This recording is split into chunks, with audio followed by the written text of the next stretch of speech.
사진 박찬하 기자 첸허 연간 5조 원 가까이 벌고도 세금 거의 안 낸 구글 인사이트 이하린 기자 한국에서 막대한 수익을 거둬들이면서도 세금을 거의 내지 않는 글로벌 정보통신기술 ICT 기업들이 있다.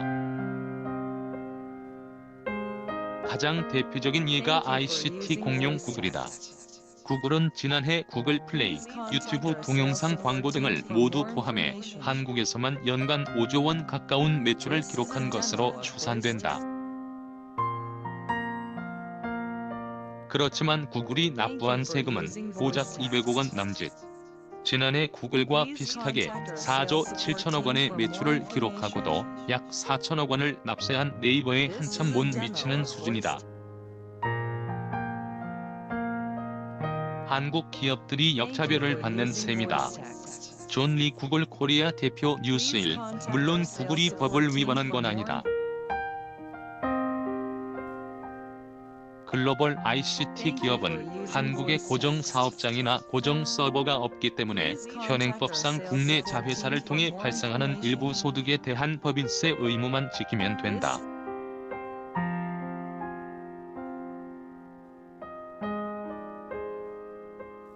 이를 영리하게 알기라도 하듯 지난 10월 국정감사에 출석한 존 리 구글 코리아 대표가 한국에서의 매출의 규모나 납세 내용 등에 대해 모르쇠로 일관한 건 이미 유명하다. 이후 정치권에서 일명 구글세를 도입하기 위한 법안을 더욱 적극적으로 발의하기 시작했고 이번에야말로 그 첫 단추를 끼웠다. 사진 박찬하 기자 첸허 부가가치세법 일부 개정안 국회 본회의 통과. 지난 11일 국회 과학기술정보방송통신위원회 박선숙 바른미래당 의원은 해외 디지털 기업들의 각종 서비스 수익에 세금을 부과하는 부가가치세법 일부 개정안이 지난 8일 국회 본회의를 통과했다고 밝혔다. 글로벌 ICT 기업들의 인터넷 광고, 클라우드 컴퓨팅 서비스, 게임, 공유경제 서비스, O2O 서비스 등에 10%의 부가가치세를 부과해야 한다는 것이 골자다. 이에 따라 내년 7월부터는 구글, 페이스북, 에어비앤비 등 글로벌 ICT 기업도 한국에서 세금을 내야 한다.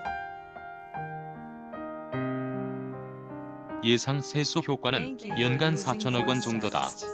사진 고대현 기자 대의원 법인세 부과 논의도 활발해질 듯 부가가치세 법안 통과를 계기로 글로벌 ICT 기업들의 법인세 일명 디지털세를 부과하는 논의 역시 활발해질 것으로 보인다. 박 의원은 이번에 법이 통과되면서 디지털세 논의의 기틀이 마련됐다며 디지털 경제 시대의 길을 찾는 데 한 걸음 더 나아간 것이다라고 말했다.